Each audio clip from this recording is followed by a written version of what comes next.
gato Epaminondas não vai à escola. Ele nasceu e a sua gatitude surgiu naturalmente. Mas no nosso caso não funciona assim. Aristóteles chegou a sugerir que nós fomos tirados do forno antes da hora. A gente nasceu despreparado, a gente nasceu faltando. Tanto que se você botar um recém-nascido do lado da tartaruga, vê o que acontece. Se a onda levar, morre. Se a onda não levar, morre. Morre de qualquer jeito. Morre. Precisamos. A nossa vida depende de coisas muito especiais. Né? Precisamos aprender a viver. E vamos aprender a viver com quem sabe mais de vida do que nós, que são os outros. Mas eu preciso ter na cabeça, dada essa necessidade, de em que consiste exatamente esse processo educativo, e para isso eu preciso saber o que esperar do final do processo.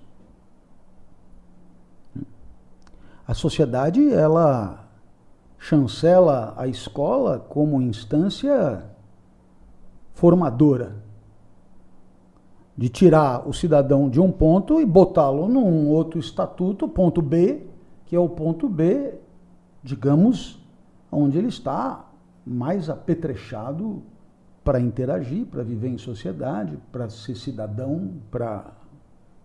Então, tem um certo número de conhecimentos que a escola, né, a sociedade entende como imprescindíveis para integrar a sociedade. Por que você aprende a resolver a equação do segundo grau? Porque a sociedade entende que é preciso saber resolver a equação do segundo grau para poder viver com os outros. O que é mais interessante é que o conhecimento potencial é infinito. Então, o que a gente aprende na escola é uma escolha, é uma seleção. Isso sim, isso não. Aliás, muito mais não do que sim. E naturalmente, cada sociedade sabe de si. Cada sociedade tem condição de saber o que é mais fundamental, mas isso só é pertinente se você entender exatamente em que condições você espera que esse jovem chegue no final do processo.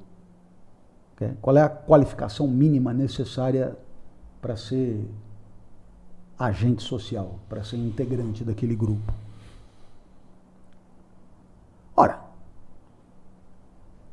tudo isso que eu estou dizendo, eu não vejo a inteligência artificial fazendo. Por quê? Porque, como a monja bem disse, a inteligência artificial ainda é abastecida, e ela é abastecida pelo que lhe dão. Se você entupir o input da IA do juiz com sentenças xenófobas, é possível que o resultado final seja desagradável. Certo? Porque a IA, ela trabalha em cima do que ela tem na mão. Alguém poderá dizer que a gente também trabalha em cima do que a gente tem na mão. É verdade. Mas nós temos consciência disso e podemos, tendo consciência disso, nos dar conta de que pensamos de um jeito em função de uma certa trajetória, mas não somos escravos da nossa trajetória. Não somos escravos da nossa história. E essa é uma ideia que me encanta. E essa é uma ideia que deveria encantar todos aqueles que me contratam, nós somos escravos da nossa história. Em outras palavras, é possível que uma sociedade tenha sido, durante séculos, atravessada por crenças e instâncias de poder nefastos e, ainda assim, ser submetida a um processo revolucionário de transformação brutal. O humano tem essa possibilidade. Ele olha de longe, ele está dentro e fora ao mesmo tempo. Ele entende por que é que aquilo está acontecendo daquele jeito, e aí ele diz, mas sabe o que é? É o seguinte, malandro, nós estamos alimentando essa porcaria com um monte de tralha, e aí o risco de sair tralha no output é muito grande, porque essa porra dessa máquina, ela só costura em cima do que tem dentro. A máquina não sai de dentro dela para olhar e dizer, ô, imbecil, você não vê que se você continuar botando essa porcaria aí, eu só vou vomitar asneira, né? Então, ela não vai, mas nós sim. Então, veja, há uma dimensão axiológica que é inerente à vida do educador e que é uma prerrogativa humana exclusiva por enquanto. Um segundo aspecto é de ordem epistemológica. Nós temos condição de conhecer o educando.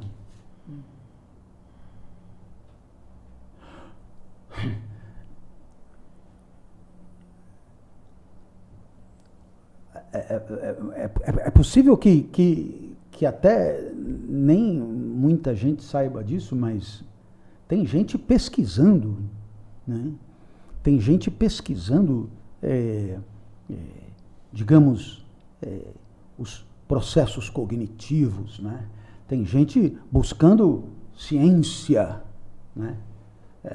Em cima do educando, traços de personalidade, influência dos traços de personalidade nos modos de aprendizado, como é mais fácil aprender, como é menos fácil aprender, etc. Ora, e tudo isso é alguma coisa que é da ordem da ciência, e a ciência não entra input e sai output. A ciência é da esfera da falseabilidade. A ciência é aquilo que é o empenho e o esforço para falsear a verdade da vez, buscando assim novas e novas verdades.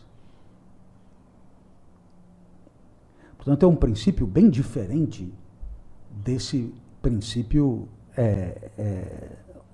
informático a que eu me referia. Existe uma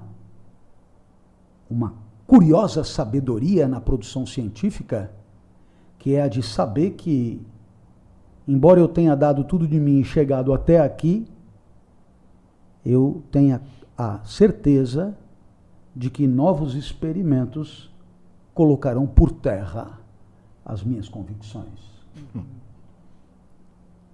E você tem uma terceira zona da pedagogia, que não é nem axiológica, nem epistemológica, mas é procedimental. É metodológica. Empírica também. Empírica também. É como fazer para educar. Uhum. Curiosamente, entre processos e métodos, você tem lá na ponta as ferramentas. E é aí que a IA está.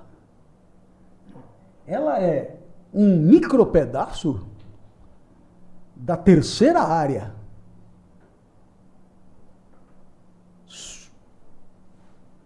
Por que razão ela é apresentada como substitutiva do todo? Por falta de consciência da relevância do resto, né? O professor que não está habituado a refletir sobre valores vai achar que tudo é uma questão de ferramenta. O diretor de escola que não está acostumado a refletir sobre valores vai achar que tudo é ferramenta. O professor de escola que não se curva à evolução científica vai achar que tudo é ferramenta e que tudo é escola técnica.